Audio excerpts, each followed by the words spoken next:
amados, el tema de hoy, aleluya, le hemos intitulado,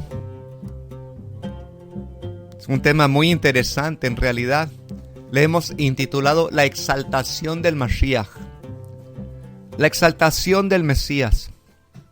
Y vamos a estar estudiando puntos muy interesantes el día de hoy con relación a lo que es realmente, ¿verdad? Porque hay un contraste. Cuando leemos allá, por ejemplo, en Isaías capítulo 53 o el capítulo 52 y el capítulo 53, digamos, esos dos capítulos donde nos hablan acerca de la entrada triunfal del Mashiach, y eso en el capítulo 52, y en el capítulo 53 nos encontramos con que este siervo sufriente es exaltado y puesto muy en alto. Aleluya. Y pues claro, ya no vamos a tocar a esta cuestión de que nuestros hermanos de Judá entienden de que aquí está hablando de ellos, dicen ellos. Pero nosotros sabemos que está hablando del Mashiach, del siervo sufriente, que es el Mashiach, que dio su vida por rescate de muchos. Aleluya. Y nos damos cuenta, amados, pues que vamos a estar aprendiendo que hay una parte que literalmente se encontró del libro de Isaías en las cuevas de Qumran, que hay una diferencia en una palabrita que ya no cambia cuando dice de tal manera fue desfigurado su rostro, sino que fue ungido, ¿verdad? Y entonces ahí pues podemos decir que ya no hay contraste, porque el contexto está hablando acerca de la exaltación del siervo sufriente cuando viene a decir que ¿verdad? Su rostro fue, vamos a decir, ¿cómo lo traducen? Que su rostro fue desfigurado. Pero acá la palabra, como vuelvo a repetir, que se encontró en el libro más antiguo, en Isaías, ahí en las cuevas de Qumran, dice de tal manera fue ungido su rostro. Aleluya. Y vamos a estar cubriendo toda esta cuestión, ¿no? Y más que nada también vamos a estar tocando el punto donde ya cuando entendemos que es el Mashiach que está en un estado ya exaltado, que literalmente resucitó y fue levantado a los Shamaim, a los cielos, ¿verdad? Y vamos a estar estudiando pues esta cuestión que él en una ocasión dijo que muchos de los que estaban ahí presentes no iban a ver la muerte hasta que no vieran al Hijo del Hombre venir en toda su gloria. Entonces, por esto y otros textos más que no entienden, ¿verdad? Al menos aquellos críticos o al menos aquellos que tal vez estuvieron practicando el mesianismo y cuando vinieron de parte del judaísmo a decirles que esto jamás se cumplió, entonces negaron el mesianismo, negaron a Yeshua y ahora son aspirantes a la conversión al judaísmo. Si no, están atorados en la cuestión de Benei Noach. Ellos están luchando arduamente ahora por convertirse al judaísmo porque les leyeron estas frases de Yeshua y dicen, ¿ves? Esto jamás se cumplió. Y vamos a estar estudiando, sí. No sé cuánto en realidad de tiempo nos vaya a tomar este estudio, pero pues es por demás interesante, ¿verdad? Porque cuando leemos ahí en todo lo que es el Tanaj, o lo que llaman el Antiguo Testamento, cuando leemos la entrada triunfal de Yeshua, pues sabremos que en realidad se refiere a la entrada triunfal de Yeshua en Jerusalén, cabalgando en un pollino, como dice la Escritura. Y pues quizás el título de entrada triunfal viene de los gritos de la multitud que decía, bendito el que viene en el nombre de Adonai. Y si bien es cierto que pues a este suceso, ¿verdad? es que literalmente se refiere, como estamos diciendo, la escritura, pues vemos que leemos también en Lucas capítulo 19, verso 41 al 42, que Yeshua llegó tristemente, pues en la entrada triunfal, no nada más como, vamos a decir, algo triunfante en realidad, sino humilde, ¿verdad? Porque así se describe en Zacarías capítulo 9, verso 9 al Mashiach entrando, dice, pobre y humilde cabalgando sobre un pollino. Y obviamente pues esto no se mira como una entrada muy pomposa, muy triunfal, ¿verdad? Pero en realidad debemos de entender que a qué se refiere esta cuestión. Deberíamos más bien tal vez llamarla la humilde entrada en lugar de la entrada triunfal, ¿verdad? Sin embargo, pues las escrituras nos dicen que habrá una entrada triunfal donde el Mashiach será exaltado y dejará atónitos a los reyes de la tierra. Y vamos a estudiar esta cuestión más a fondo, más adelante, con relación a Isaías capítulo 52 y específicamente el verso 13 y 15. Así que, por mucho, Isaías 53 pues es el pasaje mesiánico por excelencia, el siervo sufriente que quita el pecado de Israel y del mundo. Su sufrimiento inmerecido y al mismo tiempo voluntario es profundamente impactante. Y mucho énfasis es dado al pasaje de Isaías 53, frecuentemente olvidando los 3 versos que le preceden, o ¿cómo se dice? Preceden. Y esto pues es precisamente los 2 textos que acabo de mencionar, en Isaías 53, 13 al 15. Y la pregunta es, pues, ¿cuál es la importancia de estos versos? Pues estos versos, juntamente con los últimos 3 versos de Isaías 52, presentan al siervo sufriente exaltado y puesto muy en alto, oiga. A diferencia de cuando lo leemos del otro lado, que es su rostro fue completamente desfigurado. Pero bueno, vamos a seguir elaborando esta cuestión para llegar a la comprensión completa, ¿verdad? De lo que en Isaías 53 entonces forma un perfecto, como le llaman allá afuera, oráculo o dictamen de palabras en donde se nos explica sobre la exaltación del siervo y lo que pasa antes de que él obtenga esa exaltación. Y vamos a leer un midrash muy conocido sobre Isaías 52, verso 13, que dice precisamente del midrash en Yalkut Shemoni, tomo 2, página 571, dice de la siguiente manera: esto se refiere al rey Mashiach. Él es más grande que los patriarcas, como es dicho, mi siervo será engrandecido, exaltado y puesto muy en alto, más alto que Abraham, que dice ahí en Génesis capítulo 14, 22, he alzado mi mano a Jehová o al Eterno, levantando más que Moshe, de quien es dicho en Números 11:12, levántalo en tu pecho. Más exaltado que los ángeles ministeriales, de quien es dicho en Ezequiel 1:18, sus aros eran más altos y asombrosos. ¿Y de dónde viene? De David, según el Midrash Yalkut Shemoni, tomo 2, página 571. Así pues, el libro de Isaías, amados, nos indica entonces la profunda exaltación del siervo sufriente.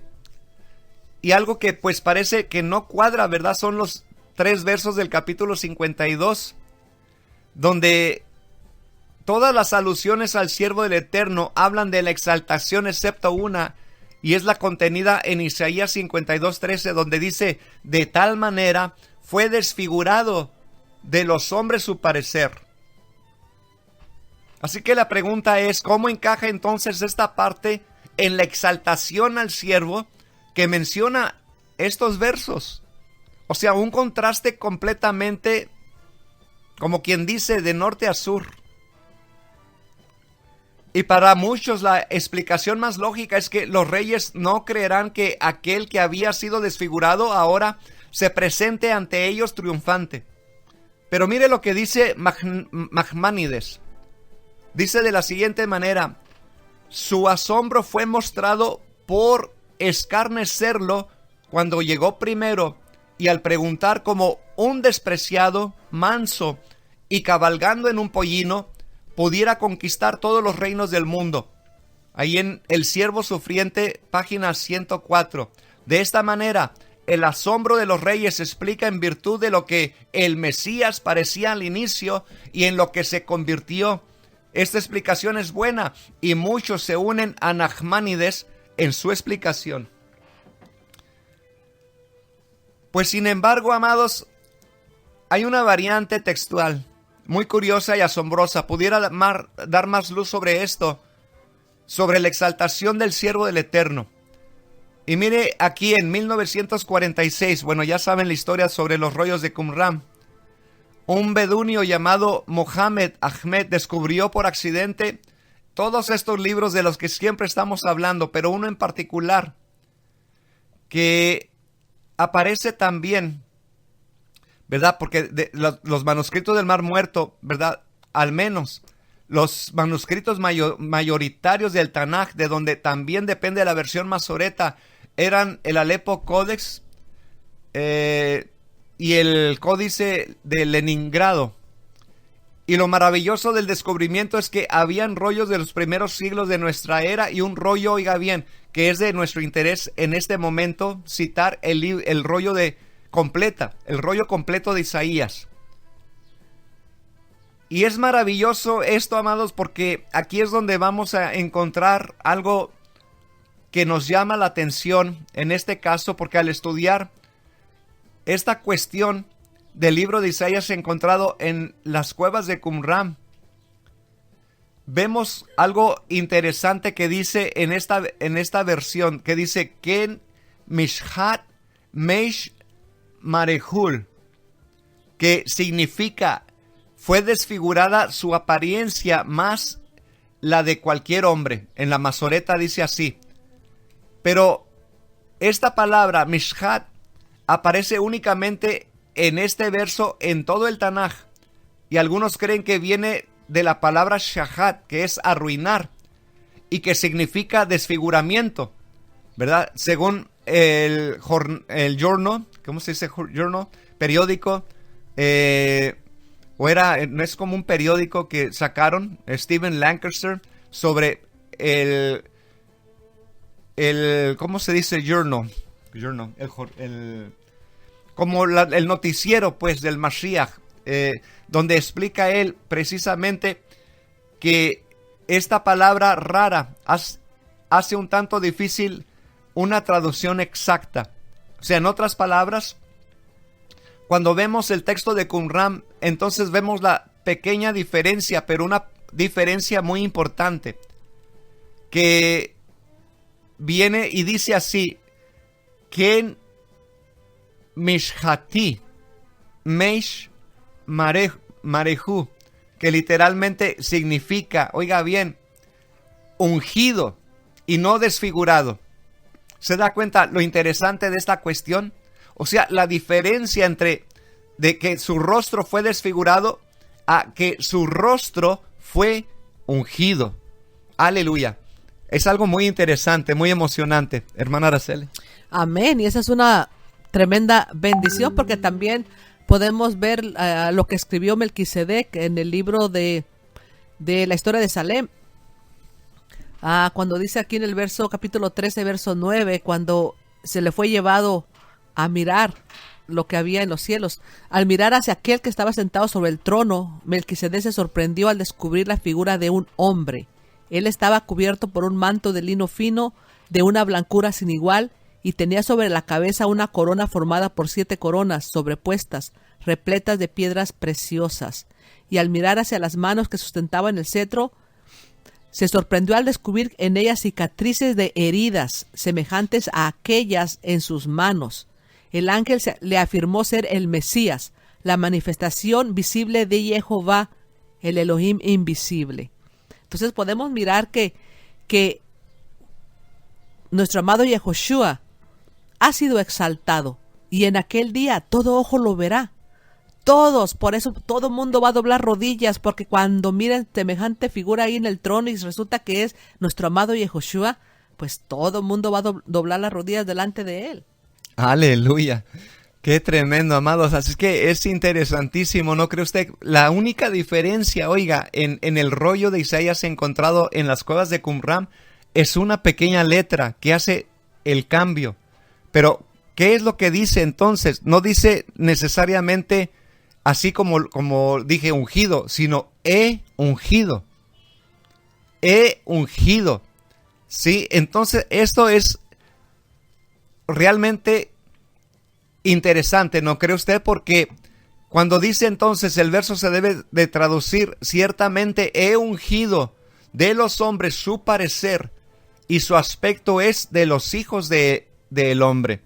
O también yo le he ungido, sí, de los hombres es su parecer y su figura de los hijos de Adán.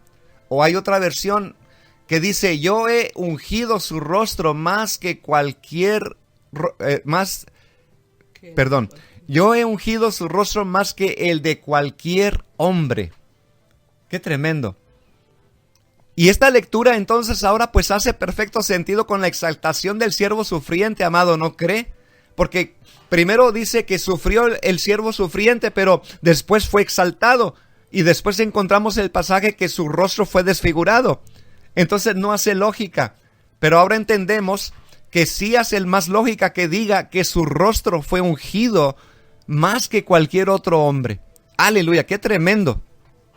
Y lo vemos con el apóstol Pablo, que lo miró más resplandeciente que el sol. O sea, eso es lo que el Padre le ha dado a él, lo ha exaltado a lo sumo, dice. Aleluya, así que mire lo que hace, el cambio que hace o la diferencia que hace una pequeña letra. Que donde vemos entonces también en el Salmo 45, donde se habla algo similar, donde dice, eres el más hermoso de los hijos de los hombres. Cuando el Mesías retorne, amado, entonces su humillación acabará.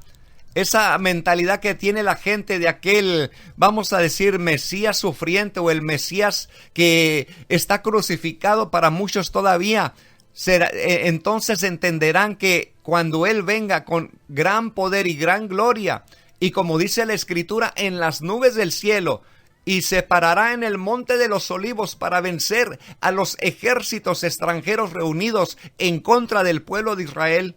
Aleluya, qué tremendo. Ellos entonces contemplarán lo insólito. El rey de Israel salvará a Israel.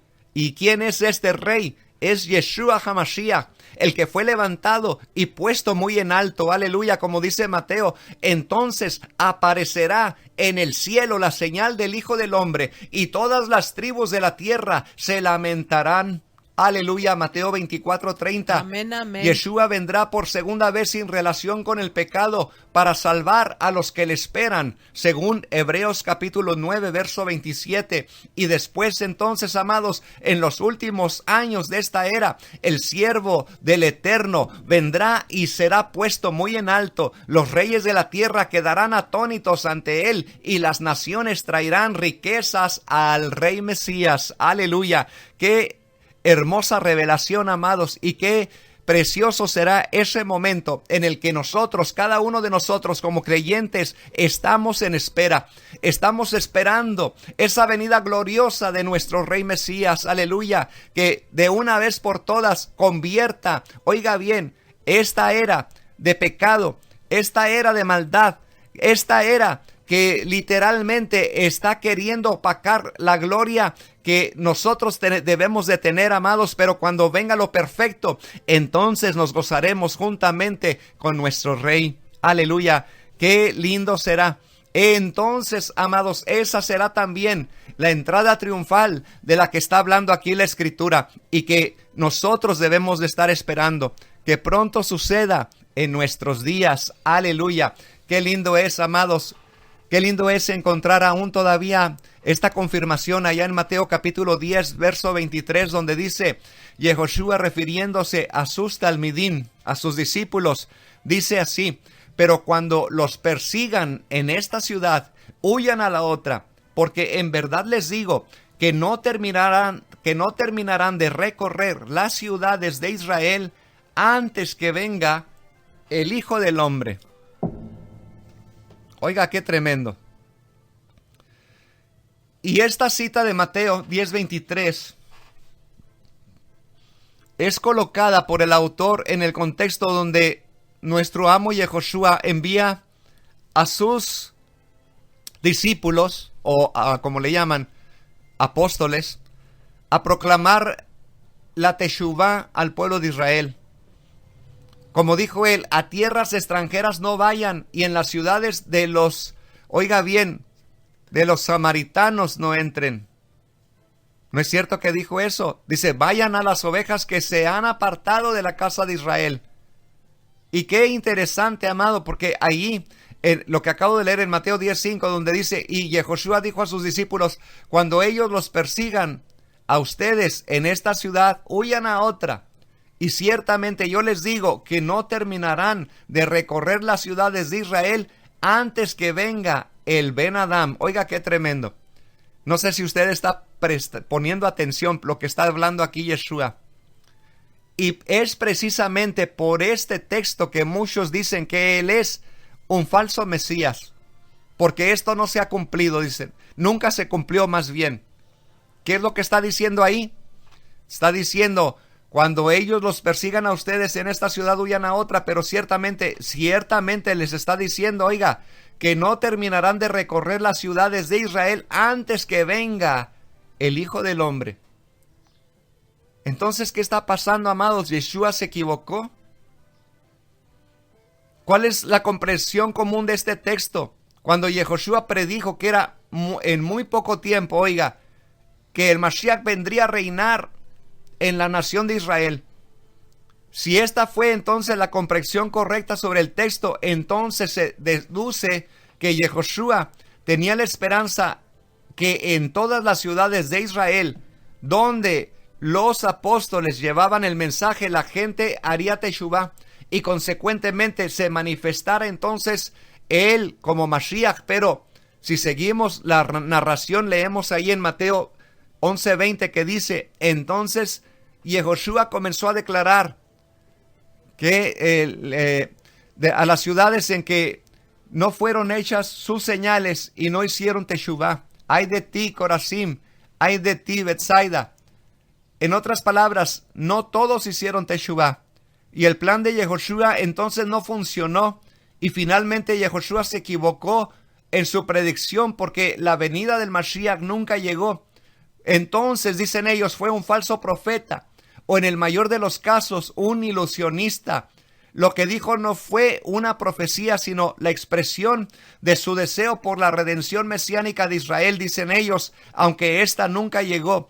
Estas son las conclusiones de personas como, por ejemplo, el profesor Joseph Klausner, quien es un crítico de Yeshua, que ven, oiga bien, a nuestro amo Yeshua HaMashiach como un Mesías fallido, un Mesías que ha fallado. En otras palabras, alguien con un buen deseo, un gran judío, un rabino ejemplar, pero en realidad nunca llegó a ser el Mashiach.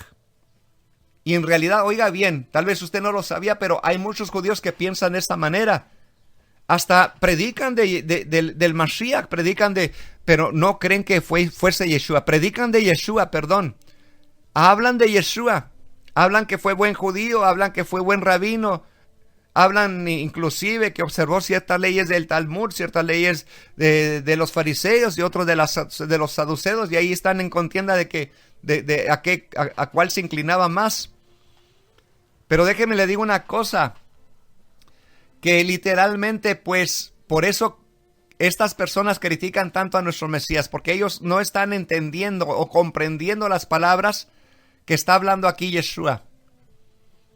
Y fíjese bien, vamos a ver entonces, Porque para empeorar las cosas, en Mateo 16:21 dice, de aquí en adelante comenzó Yehoshua a revelar a sus discípulos que le era necesario ir a Jerusalén y cargar la injusticia de muchos de los Kohanim y ancianos del pueblo hasta que lo mataran, pero que al día tercero sería levantado.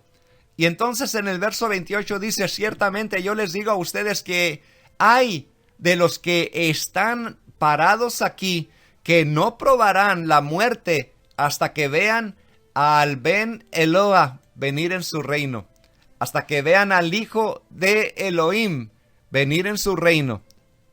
Por si fuera poco lo que acabamos de mencionar, ahora Yeshua está diciendo aquí que muchos de los que están parados allí delante de él no iban a morir hasta que vieran la venida del Hijo de Dios venir en su reino. ¡Qué tremendo! Ahora sí, ya muchos de ustedes se van a hacer al judaísmo, ¿verdad? Se van a ir a convertir al judaísmo porque van a decir, Yeshua no cumplió estas cuestiones. ¡Aleluya! ¿Cómo la ven? ¿No? Vamos a explicarle para que no tenga la duda usted, igual que muchos que han negado a Yeshua lo han hecho. Y que, pues pobrecitos, porque lo único que van a encontrar allá es una religión como cualquier otra. Pero bueno, vamos a enfocar en lo que dijo aquí Yeshua. Ciertamente les digo a ustedes que hay de los que están aquí parados que no probarán la muerte hasta que vean al Hijo del Hombre venir en su reino. ¿Se da cuenta? Entonces, pues, parece ser que a pesar de que muchos no aceptaron su mensaje de Teshuvah, aquí nuestro amo Yeshua todavía podría ser, como piensan muchos o aquellos que no creen en él, estaba ilusionado solamente por ser el Mashiach, a tal extremo que dijo que la manifestación del Mashiach está tan cerca que será en esta generación. Pero claramente estas palabras no son ilusiones. Cada vez que Yehoshua ha hablado, ha dicho, oiga bien, amén. Ha dicho, Ani Omer Lahem, ciertamente les digo. O sea, con precisión, en otras palabras, está afirmando que lo que dice es una verdad, que no terminarán de recorrer las ciudades de Israel antes que venga el Ben Adam. Y esto es verdad. Oiga bien, hay de los que están parados aquí también, como dijo Yeshua, ¿verdad? En ese momento dijo que no probarán la muerte hasta que vean al Hijo del Hombre venir en su reino. Y esta declaración, les digo, es verdad. Y ahorita se los voy a explicar. Entonces Yeshua no es simplemente un rabino ilusionado con una esperanza mesiánica. Él está prediciendo, oiga, él se ve a sí mismo como un profeta. Por lo tanto, Yeshua no permite percepciones a medias sobre su persona. O es un profeta verdadero o es un profeta falso. O es el Mashiach de Israel o es un charlatán. Pero con su declaración, Yeshua no permite, oiga bien, que se le perciba solamente como un buen rabino. Si es un buen rabino, claro que lo es. Entonces, como miembros de la casa de Israel, que vivimos según la bendita Torá, todos estamos obligados a aceptar su mesiandad. Como claramente lo dijo Maimónides, todo aquel, oiga bien, que no crea en el Mashiach o quien no espere su venida, está negando no solamente a los profetas, sino también la bendita Torá y a Moshe Rabbeinu. ¿Se da cuenta, amado? Entonces, hasta cierto punto, los mismos judíos están obligados a creer en la mesiandad de nuestro amado Yeshua HaMashiach. Aleluya, qué tremendo.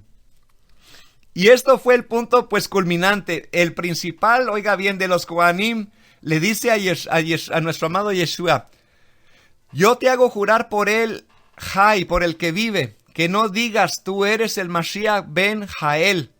Y para empeorar las cosas, notemos la respuesta que dice Yehoshua al principal de los Kohanim. Él responde, tú lo dices, pero algo más yo les digo. Verán al Ben Jael sentarse a la diestra de la Geburar Jael, viniendo en las nubes del firmamento. Kadosh. Estas son, oiga bien, estas son palabras fuertes. Estas son palabras tremendas. ¿Será que entonces nuestro amado Yehoshua seguía ilusionado nada más, pensando que pronto el Mashiach se iba a manifestar, tan pronto que sus acusadores no morirían sin antes verlo? Si pensamos que Yehoshua se refería más bien a la venida del Hijo del Hombre, o sea, al reinado del Mashiach sobre Israel, entonces tendríamos que concluir diciendo que, oiga bien, el reinado del Mashiach, en otras palabras, como dijo también en estas palabras que declaró ante el Sanedrín, que no se cumplieron, porque Yehoshua no reinó sobre Israel como Mashiach y por ende fue un falso profeta y un falso Mesías según ellos. Pero la realidad, oiga, es que estamos entendiendo las palabras de nuestro amado Yeshua de una manera equivocada. Esa no fue la comprensión que sus primeros discípulos tuvieron de sus palabras. De lo contrario, si Yeshua hubiese querido decir con sus palabras que el Mashiach reinaría sobre Israel antes que aquella generación pasara, lo cual no ocurrió, entonces, ¿por qué sus discípulos dejarían por escrito estas palabras que no tuvieron cumplimiento? Oiga bien, y que consecuentemente evidencian la falsedad de su capacidad como profeta y Mesías? Claro que no, ellos ni siquiera hubieran mencionado esto.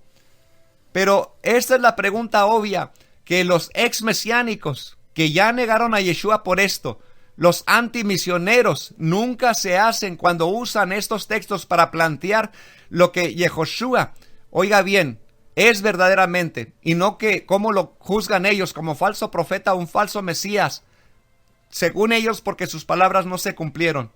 Pero vamos a entender Mateo 10:23, donde dice, y comenzamos precisamente con esta cuestión, ¿verdad? Leer el contexto bíblico, siempre no hay que olvidarnos del contexto, y como ya se evidenció desde el principio hasta el final, Yehoshua dijo que, por ejemplo, la venida o la llegada del Hijo del Hombre tomaría lugar en aquella generación, oiga bien, y a la vez podrá también poder entender que cuando dice que verán al Hijo del Hombre, ¿verdad? O sea, en su gloria, hay que tener un conocimiento entonces con relación a lo que nos habla Daniel. Fíjese bien lo que dice Daniel capítulo 7, verso 13 y 14. Seguí mirando en las visiones nocturnas y aquí en las nubes del cielo venía, oiga bien, venía como un hijo de hombre que se dirigió al anciano de días y fue presentado ante él.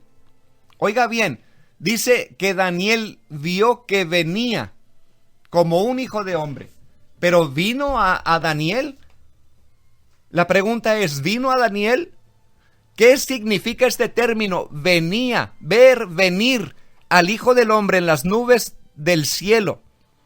O sea, venía ¿a dónde? Al anciano de días. Y es precisamente a lo que está refiriéndose Yeshua, que ellos con sus propios ojos verían que sería levantado y exaltado hacia el Padre.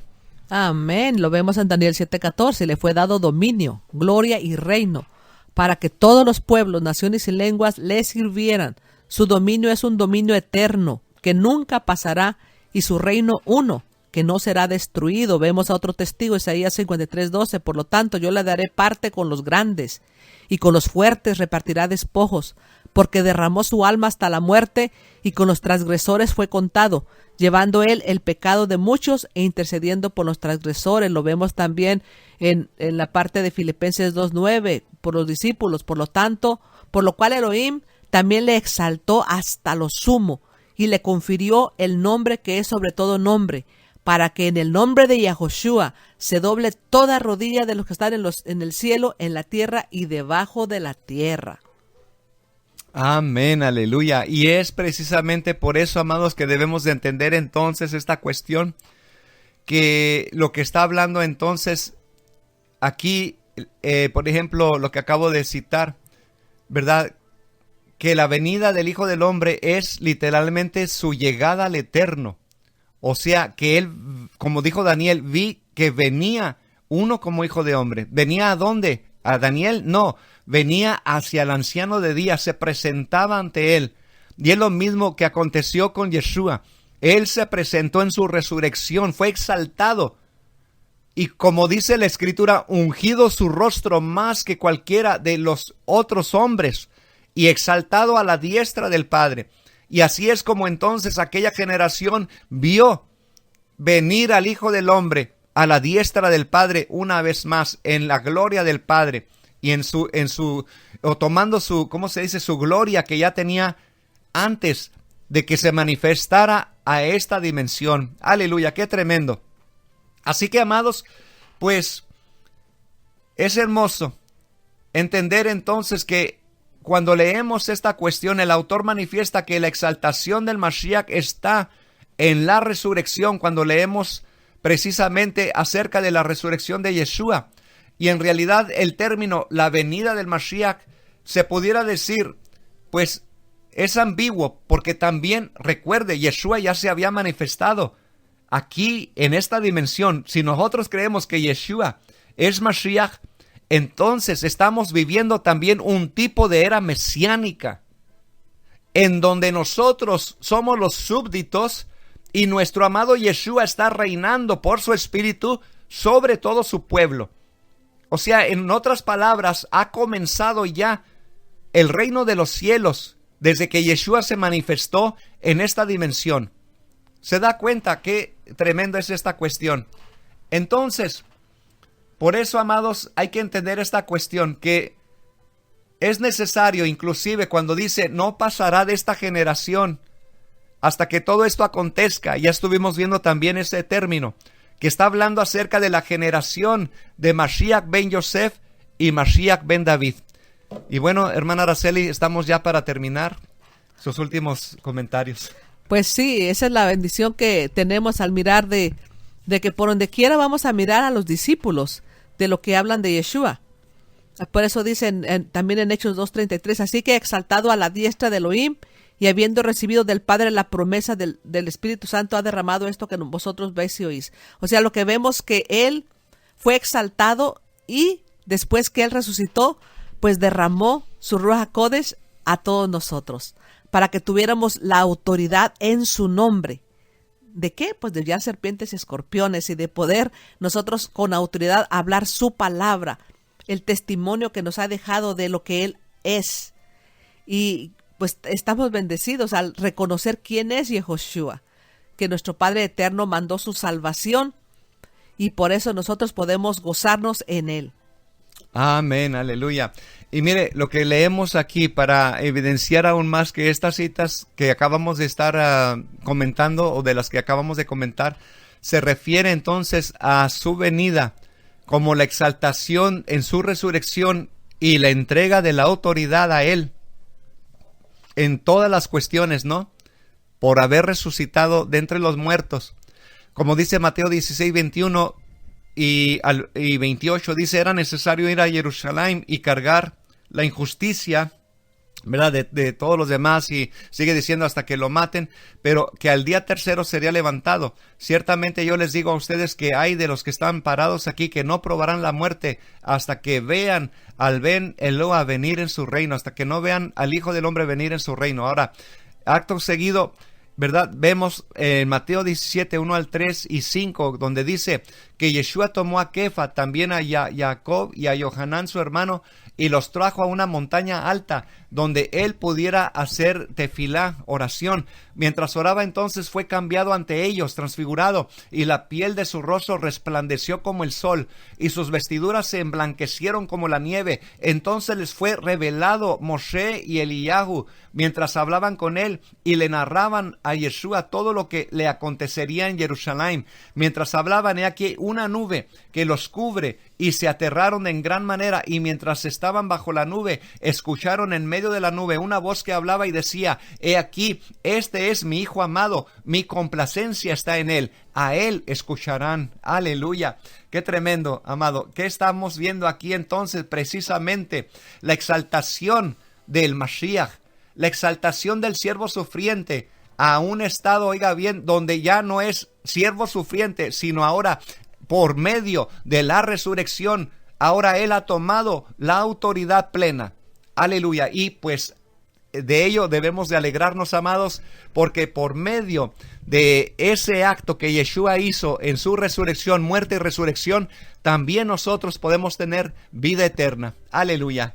Bueno, amados, hemos llegado al fin de este programa, hermana Araceli. Pues vemos aquí también en Efesios 1 que dice 18, mi oración es que los ojos de vuestro corazón sean iluminados, para que sepáis cuál es la esperanza de su llamamiento, cuáles son las riquezas de la gloria de su herencia en los santos, y cuál es la extraordinaria grandeza de su poder para con nosotros los que creemos, conforme a la eficacia de la fuerza de su poder, el cual obró en Mashiach, cuando le resucitó de entre los muertos y le sentó a su diestra en los lugares celestiales, muy por encima de todo principado, autoridad, poder, dominio y de todo nombre que se nombra, no solo en este siglo, sino también en el venidero. Y todo sometió bajo sus pies y a él lo dio por cabeza sobre todas las cosas a la Keilah, la cual es su cuerpo, la plenitud de aquel que lo llena todo en todo. Amén. Aleluya. Bueno, amados, lamentablemente se nos ha agotado el tiempo. Les agradecemos su sintonía.